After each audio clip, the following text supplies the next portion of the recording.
প্রয়োজন নেই। আমার ভাইরা, আমার বন্ধুগণ, সুন্দর করে দিলের কান দিয়ে খেয়াল করুন। তাহলে মুমিন ব্যক্তি তারাই যারা হচ্ছে কোনো রকম বিপদের মধ্যে পড়বে, অসুস্থতার মধ্যে পড়বে, যে কোনো ধরনের বিপদের মধ্যে পড়বে, তারা সাহায্য চাবে কার কাছে? তারা সাহায্য চাবে কার কাছে? তারা সাহায্য চাবে আল্লাহর কাছে। আল্লাহ ছাড়া তারা আর কাউকে সাহায্য পেতে পারে না। আমার ভাইরা, আমার বন্ধুগণ, আমার আলোচনার বিষয় ছিল হচ্ছে মুমিনদের গুণাগুণী।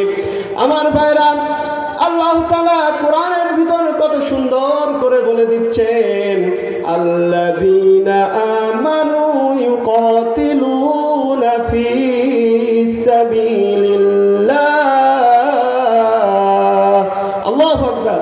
আল্লাহ তাআলা কত সুন্দর করে বলে দিচ্ছেন, মুমিন ব্যক্তি হবে তারা যারা আমি আল্লাহর পক্ষে সংগ্রাম করবে। মুমিন ব্যক্তি কার পক্ষে সংগ্রাম করবে? কথা বলুন। মুমিন ব্যক্তি কার পক্ষে সংগ্রাম করবে? আল্লাহ তাআলার পক্ষে সংগ্রাম করবে। আর যারা কাফের, পরের অংশে আল্লাহ তাআলা বলে দিচ্ছেন, ওয়াল্লাযীনা কাফারু ইউকাতিলুনা ফি সাবিলিত তাগুত। আর যারা কাফের তারা সংগ্রাম করবে তাগুতের পথে, অর্থাৎ তারা এই সংগ্রামটা হবে শয়তানের পক্ষে। আচ্ছা, এখন আপনাদেরকে ডিসাইড করতে হবে, আপনাদেরকে ভাবতে হবে যে আমাদের সংগ্রামটা কার পথে? আমাদের সংগ্রামটা কার পথে হচ্ছে? আল্লাহর পথে হচ্ছে কিংবা না শয়তানের পথে হচ্ছে? এই জন্য আমাদেরকে ডিসাইড করতে হবে, ভাবতে হবে যে আমরা কার দিকে রয়েছি, আল্লাহ ওয়ালাদের সঙ্গে রয়েছি না কাফের শয়তান মুশরিকের পক্ষে রয়েছি। ভাইরা, দিলের কান দিয়ে শুনুন, মনোযোগ দিয়ে খেয়াল করুন। ভাইরা, আল্লাহর নবী, নূর নবী জনাবে মুহাম্মদুর রাসূলুল্লাহ সাল্লাল্লাহু আলাইহি ওয়াসাল্লামের সাহাবীদের সংগ্রাম কেমন ছিল? ভাইরা, ছোট্ট একটি হাদিসের মাধ্যমে আমি আপনাদেরকে জানাতে চাই নবীজির সাহাবীদের সংগ্রাম কেমন ছিল। তারা ইসলামকে প্রচার করার জন্য তাদের জীবনটাকে বিলিয়ে দিয়েছে, তাদের জীবনটাকে উৎসর্গ করে দিয়েছে, কিন্তু তারা ইসলামের পথ থেকে সরে আসে নাই, তারা ইসলামকে দূর করে দেয় নাই। আমার ভাইরা, আল্লাহর নবী, নূর নবী জনাবে মুহাম্মদুর রাসূলুল্লাহ সাল্লাল্লাহু আলাইহি ওয়াসাল্লামের এতিম এক সাহাবী ছিলেন। এতিম এক সাহাবী ছিলেন। সেই সাহাবীটি যখন মুশরিক অবস্থায়, কাফের অবস্থায় ছিলেন, তার ইসলামের দিক নির্দেশনাগুলো এত ভালো লেগে গেল যে দেখতে পেলেন ইসলামের কত সুন্দর নিয়ম কানুন, কিন্তু আমাদের ওই রকম নিয়ম কানুন নেই, আমাদের ওই রকম নিয়ম কানুন নেই। তেমনি ভাবলেন আমি ইসলাম ধর্ম গ্রহণ করব, আমি ইসলামের দিকে ধাবিত হব। তিনি চলে গেলেন তার চাচার কাছে, কারণ তার চাচা ছিল একজন মুশরিক কাফের। তার চাচা ছিল একজন মুশরিক কাফের। তার চাচাকে যে বললেন, হে চাচা, আমি তো ইসলাম ধর্ম গ্রহণ করতে চাই, চাচা তুমি কি বলো আমাকে জানাও, আমি ইসলাম ধর্ম গ্রহণ করতে চাই, তুমি আমাকে কি বলো, তুমি আমাকে জানাও। আচ্ছা চাচা, তুমি বলো তো আব্দুল্লাহর ছেলে মুহাম্মদ কেমন ছিল? আব্দুল্লাহর ছেলে মুহাম্মদ কেমন? তার আচরণ কেমন? তার সব দিক নির্দেশনা কেমন? তুমি আমাকে বলো। তখন তার চাচা বলল, হে ভাতিজা, অবশ্যই আমার পৃথিবীতে সব থেকে সুন্দর, সব থেকে চরিত্রবান, সব থেকে ভালো মানুষ আব্দুল্লাহর ছেলে মুহাম্মদ। সকলে বলেন সুবহানাল্লাহ।